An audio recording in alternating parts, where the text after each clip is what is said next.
kids who got it in the first 30 days, there was I think it was a 10,000% increased risk. Or a 10,000% increased risk for autism. No way. No way. There is, sample size of 2. 10,000. It's like he's making everything up. It does, it really feels this way, to be honest. I hope this is the end of, it's not going to be the end of the wild claims. Oh my god. Good day, friend, and welcome to the dark side of the autistic community. Today we're going to be having a look at a very peculiar video produced by Shawn Ryan on Shawn Ryan Clips YouTube channel about a secret CDC meeting about the rise of autism from vaccinations, which was posted 3 weeks ago.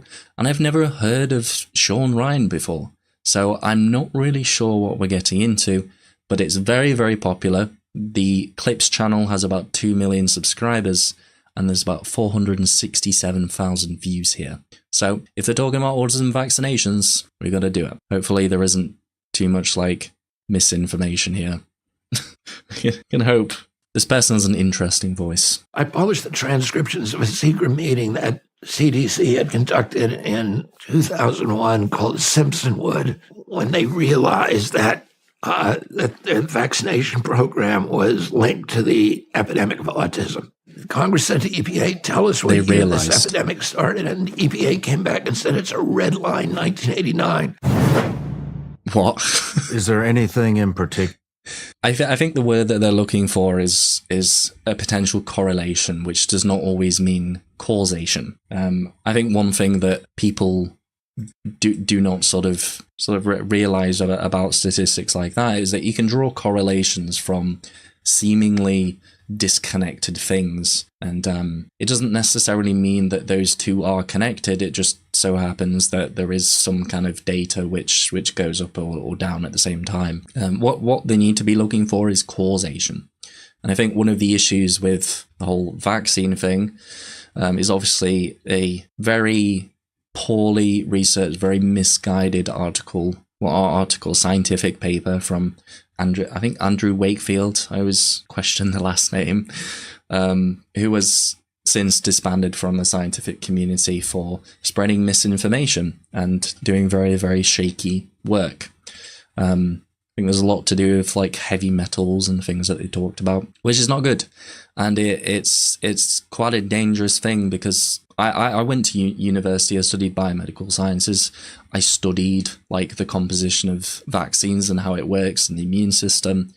And they're very, very important, particularly for infection control over populations. And it's pretty dangerous. It's that whole thing. Why do we have to get the MMR vaccine? Nobody has it anymore. Nobody has measles, mumps, and rubella. Well, if enough people stop having them, we will have people who have them, and they are absolutely horrific things. So vaccines do not cause autism, because autism is a neurodevelopmental condition under the scientific sort of jargon, meaning that you're born with it. So saying that vaccines cause autism is a very silly thing to do. Particular that's in the media about you that you want to address? I don't know. I mean, I think the biggest... Wait, is this Robert F. Kennedy? I think I remember some... I'm not really up on like US history because I'm from the UK. Is that like a past president was called Kennedy? I think it was a different one. It was John Kennedy, wasn't it? This one's Robert Kennedy. Is this person related to that sort of family line? Does anyone know? The biggest sort of constant thing about me is that my beliefs about vaccines. And if you ask any questions about vaccines, particularly during COVID, you were marginalized and vilified. You were gaslighted. People who were injured and who publicly said they were injured were gaslighted. They were told, no, you weren't. You're lying.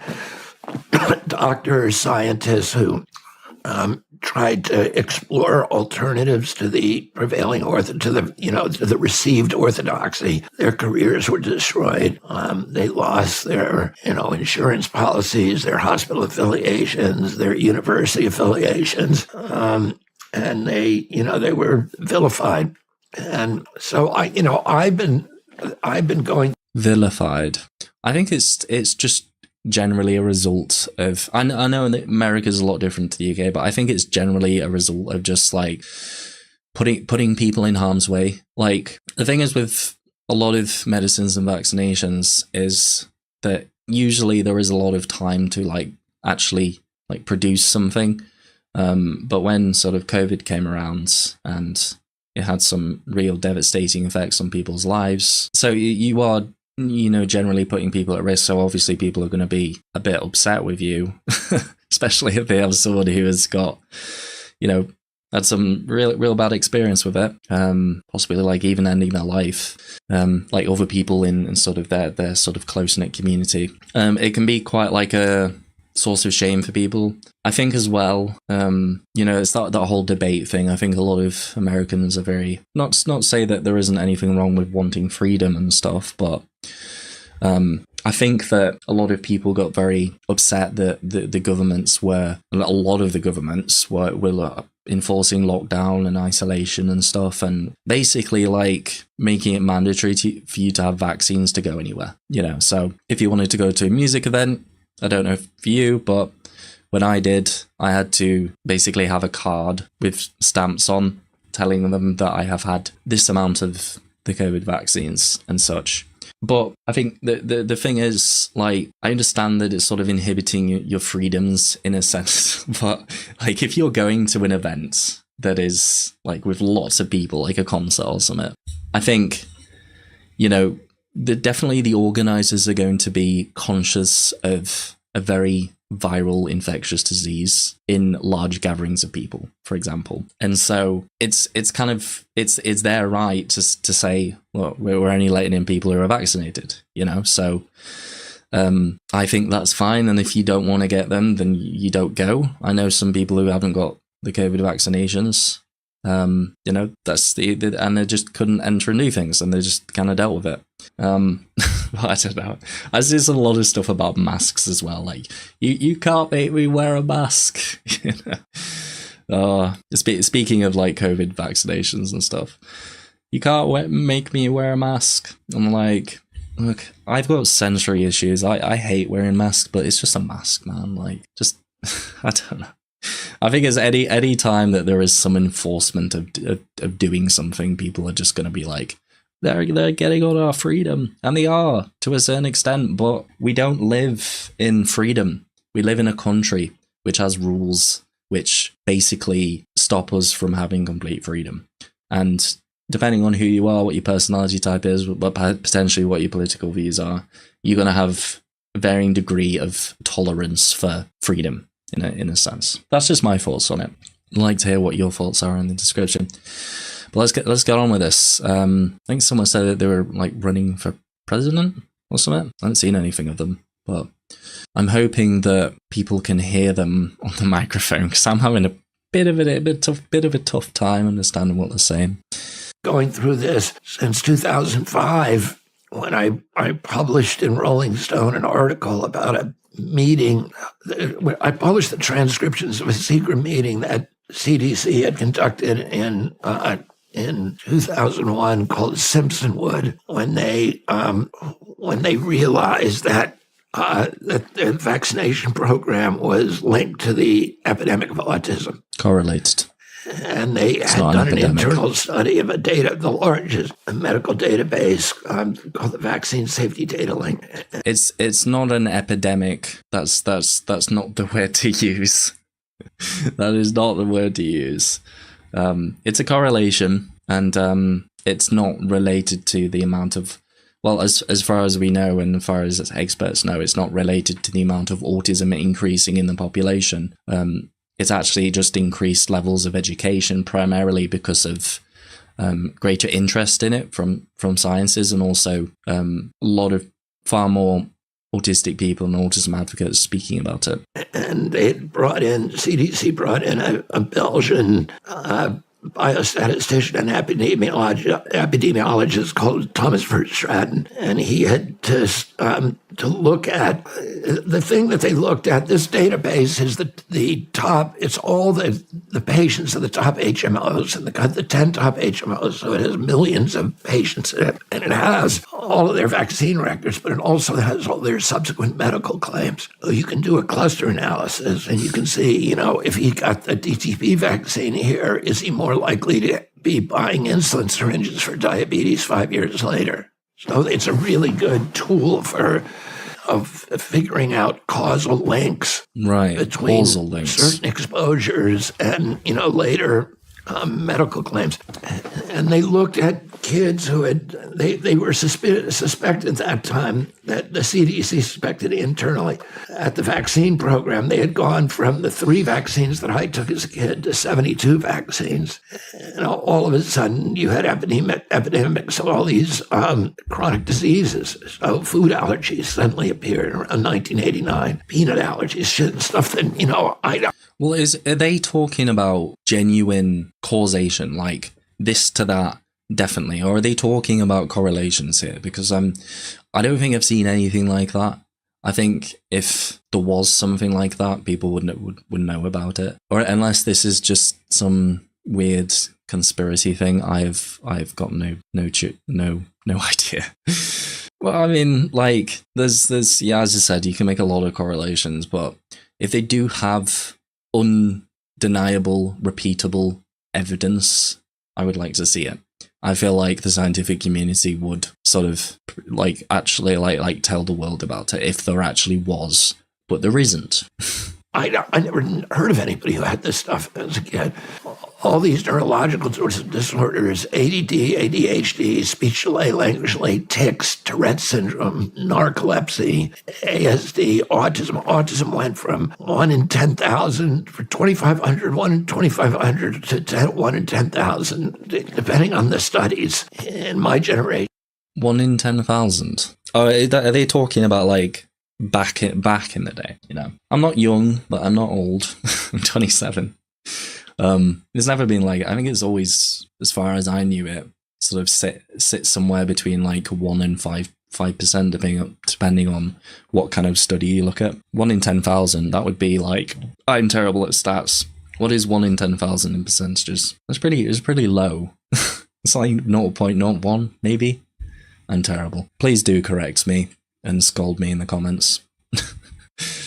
Is Big Pharma honest? Nope. Should they always be trusted? Nope. But do vaccines cause autism? Hell no. Yeah, I mean, 100%. I understand. The thing is, I have a relationship with medication, which is both positive and negative. And my relationship is, talking about it, some loving relationship that I have with a compound. It doesn't make me feel good in some ways, but it also genuinely has saved my life in a lot of occasions. In terms of mental illness, in terms of depression. And so I do rely on it because it keeps me alive to a certain degree, and it helps me have a moderately okay experience with life, So I have that experience with it, but I do also know that Big Pharma is like a company, and they've done some pretty shady things because, in the past, of course. And that doesn't mean that medications that they make aren't always that they're always some kind of psyop, you could say to be honest, I don't know what the origins of paracetamol. I didn't pay much attention to the history of medications in my lectures, but some bog standard compound that genuinely helps with stuff. The thing is with particularly depression medication is that it's a bit weird the way that they actually came across and the reason to why they started using it. They didn't isolate a particular mechanism that's occurring in people who are depressed and then seek to find a drug which targets that particular mechanism, whether it's a certain receptor in your brain or a certain neural pathway or all sorts of different things. They gave it to animals and they noticed that it made them calmer. And so they gave it to humans, and they noticed that it improved to some degree the depression symptoms. And so they use it for depression, and they're still trying to figure out why. And, you know, a lot of people think that it's all serotonin based because a lot of the medications that work are serotonin based, but truth is we don't particularly know fully. Weird one. Bit of a sidetrack there. Generation, a 70-year-old man. A 70-year-old man, the amount of autism, full-blown autism in people my age. Full-blown autism. I've never met anybody my age with full-blown autism. Full-blown autism. I've never heard that one before. It sounds like something that my granddad would say. Does it have full-blown autism? God damn it. And today, it's 1 in every 10,000 of us. Do you think... But with my kids, it's 1 in every 22 boys, 1 in every 34 kids. Something happened, and Congress directed the EPA. Congress said to EPA, tell us what year this epidemic started, and the EPA came back and said it's a red line, 1989. So, you know, there's a number of things that happened in 1989. But it's those diseases. Oh my God, we need to stop this. We're infecting the world, people. We're stealing all the holistic individuals and mating and producing more autistic offspring. Oh my lordy. Does he realize he was born autistic? Is he autistic? Is he actually? Autism like a blowtorch. My lord. It's the hyperbolic language that gets me. I don't know what else to do but laugh, because, I mean, I've covered why speaking in such a way about autism is like probably not a good thing, probably not a nice thing for people to hear, for sure. The way that it's phrased. All these autoimmune diseases suddenly appeared. I never knew anybody with juvenile diabetes. When I was a kid, a typical pediatrician would see 1 case of juvenile diabetes in his career. Today, 1 out of every 3 kids who walks through his office door has it. Something happened. Why isn't anybody talking about this? I mean, I have seen some things about like the change in sort of how we live and the things that we're exposed to potentially affecting things related to allergies, particularly like I think in sort of Western higher stage sort of developed countries. I think there's a lower risk of things like parasitic diseases, but there is a greater risk of sort of allergy, sort of immune-based things. I don't think he's autistic. No, I think someone said that he was autistic. Maybe I just misread. 1 in 3 kids do not have type 1 diabetes. Yeah. 1 in 3 kids maybe that the doctor saw, but that seems still pretty sus to say that. I mean, I was going to say, I think they're going on to mention something about autoimmune stuff, but I was going to say, you know, maybe it's like the increases in obesity in the population that is affecting that, but 1 in every 10,000 of US population is only 0.01. Yes. I got it right. Hooray. I think. Don't scroll back and check. Rheumatoid arthritis suddenly exploded, lupus, all these autoimmune diseases, Crohn's disease, these exotic diseases nobody ever heard of when I was a kid. Now they're everywhere. And so you have maybe people know about them more. Allergic diseases, you have neurological disease and autoimmune diseases, and obesity suddenly appear around 1989. And obesity suddenly appeared. Oh, Carmack says it's absurd that these folk will say, oh, these medical conditions are more common now, must be the vaccines, instead of thinking about research, awareness, and advancements that help diagnose better. Yeah. So does he say that if anything at all increases, it causes everything else that increases? Seems silly on the face of it. Yeah, he's kind of saying, oh, look, everything is increasing. It must be vaccines. But I don't know what they're talking about in terms of that causation-related research that he keeps talking about. Never heard of that. Yeah, type 2 is completely different. Yeah, it's caused by environmental things. I think type 1 is an autoimmune, so where your immune system attacks your, oh my god, I'm forgetting the organ, liver, the old cells. We did a lot on diabetes in my lectures. So there's a number of things that could be blamed for it. Well, the CDC thought it may be the vaccine schedule. Let's check. So they looked at one vaccine, which is the hepatitis B vaccine.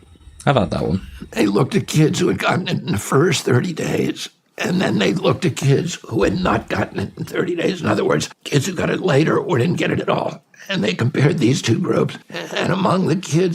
What was the sample size? I need to know.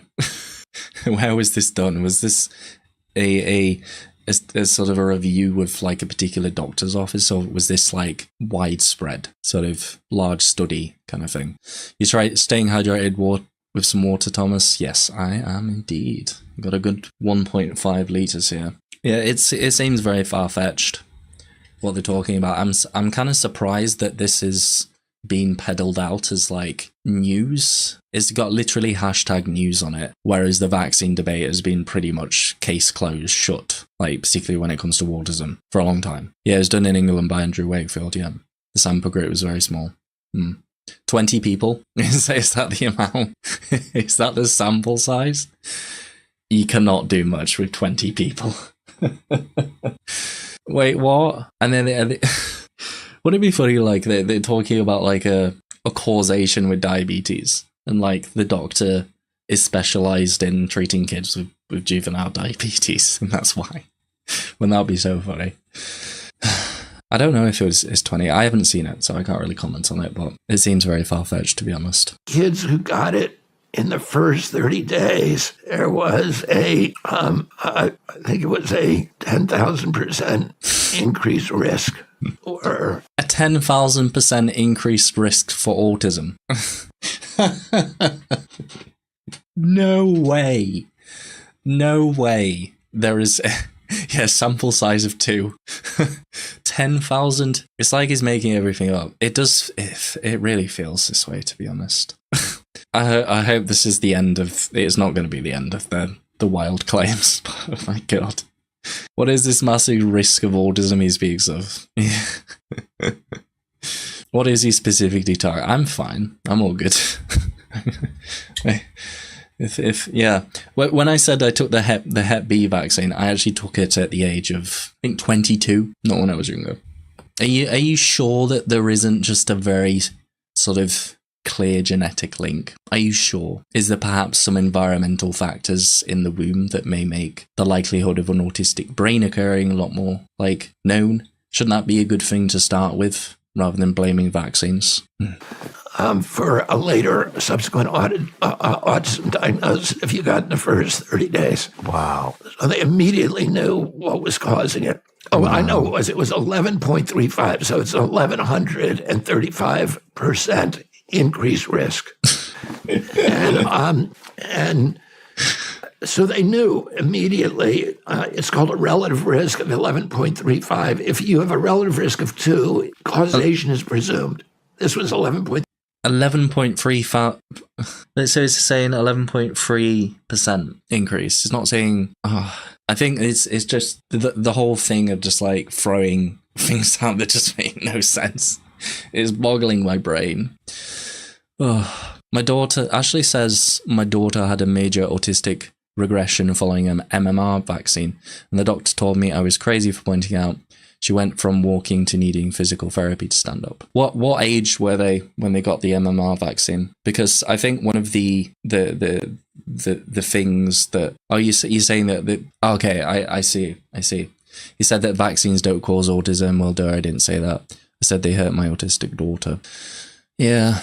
What age did they get them? Because I think one of the issues is that leads parents, that led a lot of parents and still leads to this day, particularly in the US, to thinking that vaccines cause autism is so the signs of autism become more apparent, like you can see them around the time that you would get the vaccine. I don't think that autistic regression is like a thing.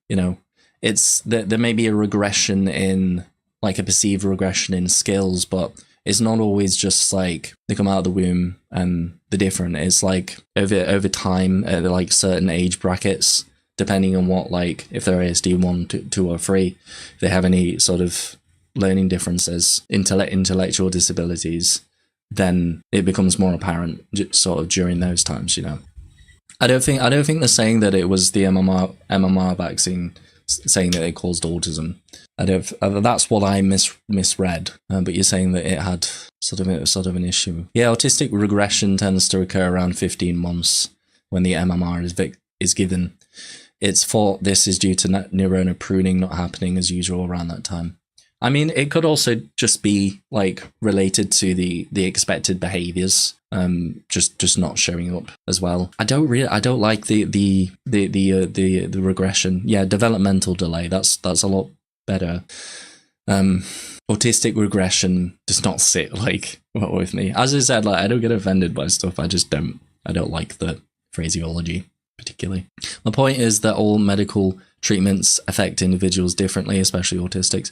Very true. Medical treatments do affect people differently. There's usually a cutoff for producing medications and vaccines, whereby if they produce any ill effects in individuals, to be honest, usually especially with COVID, because it was such a quickly made vaccine. Obviously, they didn't have as much information, and they were wanting to get it out sooner to sort of help stop the spread and things of that nature. But yeah, I'm not by saying that I don't like the term autistic regression, I'm not targeting you, Ashley. I just want to make that clear.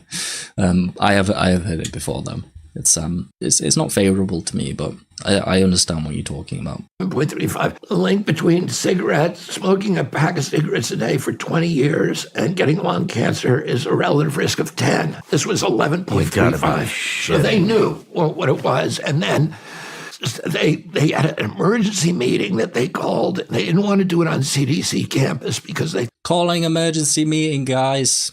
The autism is epidemicing. We got to stop it spreading through our children through vaccines generally containing some form of DNA of a pathogen that's inactive. Help! Because they thought it would be susceptible to freedom of information requests.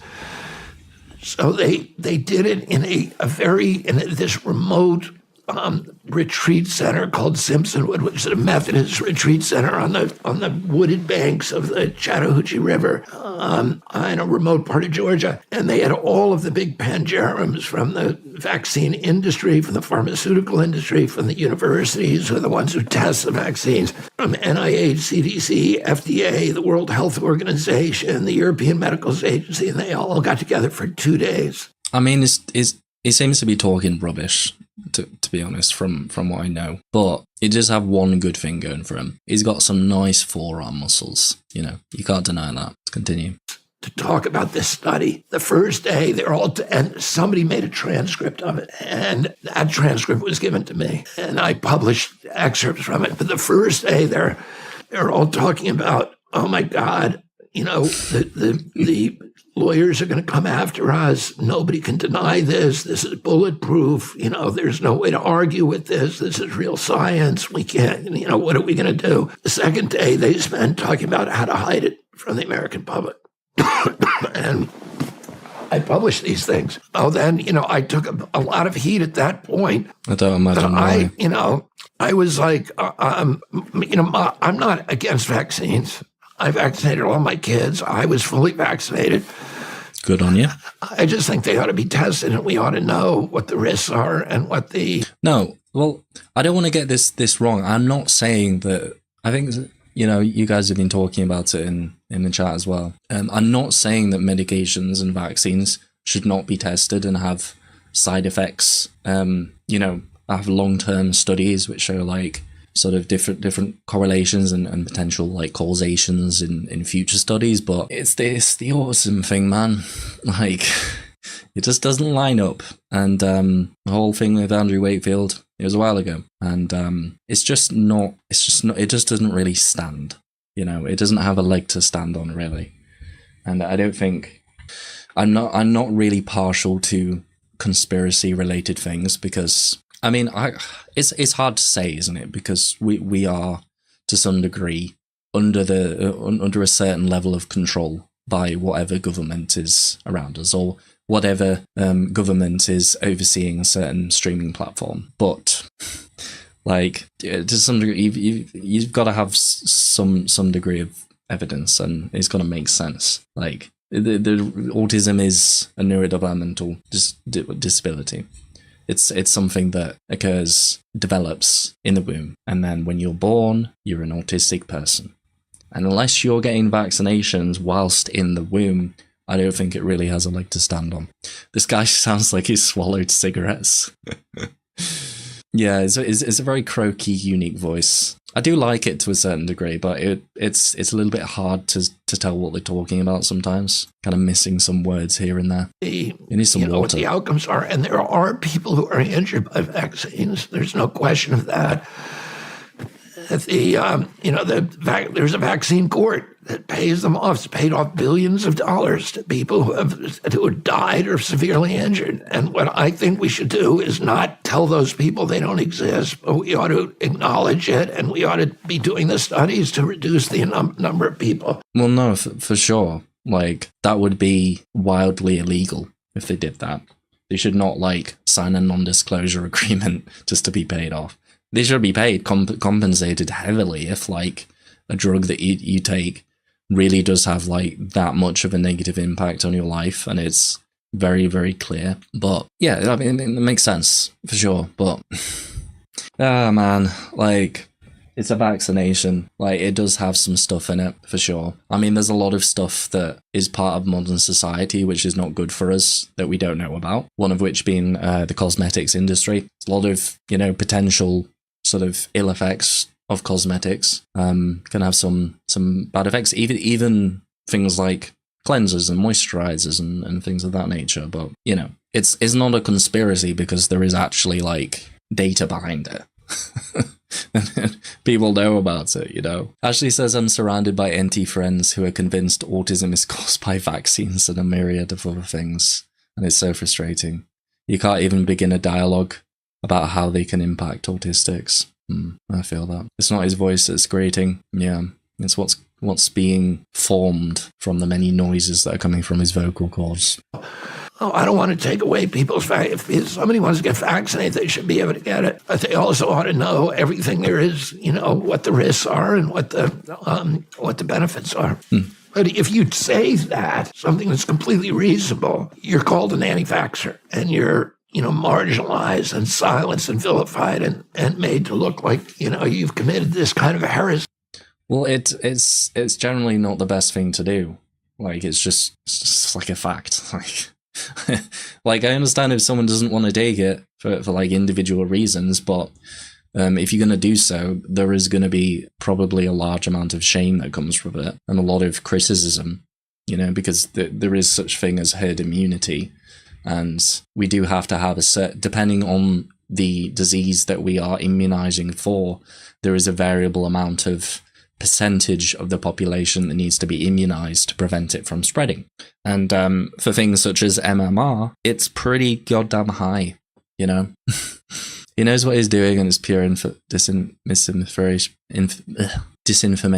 Maybe you're talking about this guy, not me. I honestly don't think he's malignant with the things he's saying, but they still do harm. Yeah, I'm not saying he's I don't know this person. I'm not saying that they're a bad guy. I just think it's kind of airing on the conspiracy person kind of aspect of it, and not really for that, especially if the whole autism vaccine thing is continuing to be propagated. It's just not true. Heresy that is dangerous for the whole society. That's what they did. Yeah, I mean, ever since 2020, it's the confidence that the people have in government is just diminished at a. I thought he was going to say something about autism. You've never seen distrust happen so fast. No, because people could say what was actually evident for a long time, but everything became amplified during COVID. I also think people shouldn't be forced to get a vaccine. And if you really think about it, most Americans don't think that either, I don't think that you should be forced to have vaccines, but I do think that there should be social consequences, and it should, especially if there is a pandemic going on, you should have, I think companies and institutions probably have the right idea of limiting your access to those things. They have the right to. You have the right to not have it, but probably not a good idea. I'd really think about it. For example, right now, CDC is recommending a 9th booster. A ninth? Ninth. Okay, so it's recommended that everybody get their 9th booster. There's fewer than 10% of Americans who are getting it. So 90% of Americans have lost faith in CDC. Do you think that, we should do what the Biden administration did, which is to tell everybody, if you don't get that 9th booster, you can't work. You should be publicly shamed. You shouldn't be able to fly on an airplane. You shouldn't be able to walk into a public building. Your rights should be curtailed. You shouldn't be able to play professional sports. Does anybody think that we should be doing that? I don't think. If someone's unvaxxed, if like the entire, like a large amount of like a football team is unvaccinated, I highly doubt that like the managers and like the other players would feel safe in that environment, especially when their performance and their career is built on physical performance, like I think that's just the thing. Like, I'm not saying that anti-vaxxers are like morally evil people. I just think that they're very misguided. And to be honest, a lot of autism, like offshooted anti-vaxxers, like they don't vaccinate because of autism. I think there is a lot wrong with that kind of ideology, kind of where it comes from. But it's similar to the whole like. Well, it's not similar because there's a lot of misinformation about vaccines, but there's a lot of misinformation about autism too. That is true, and a lot of people are ignorant to it. But I think it's probably good for people to not listen to this, and a lot of people have listened to it. So I still think the whole anti-vaxxer thing is going on strong. Maybe feel a sense of safety in your own anti-vaccine community. Most Americans believe that people should be compelled to get a 9th vaccine, and which means... Oh, wait, someone's added some clarification to this, which is important. Kyle Max says the CDC isn't telling people to get a booster. The website says young people and immunocompromised, which makes a lot of sense. Like, I think even these days, doctors, like in the UK, are not encouraging us to take COVID tests because it's just something that's happening, because it's just like, it's kind of turning into something which is akin to the flu. Viruses mutate and things of that nature, and so actually making a vaccine for a virus is a lot more complicated than the old bacteria. But yeah, for sure. So went on the CDC site. I believe you, Kyle Mack. CN Pisces says what our government does make people sign is non-disclosure agreements when they get money. Our government is crook. Yes, that's not good. I don't like that. I'm in agreement with that side of things. For sure, people should be able to, I would like to hear people's accounts of negative experience with medication and vaccines, because I think it's important. Like, you can't just sweep it under the rug. That is kind of like the negative big pharma kind of government control stuff. I don't particularly like that. I think people should have the information, but also justify it against data as well.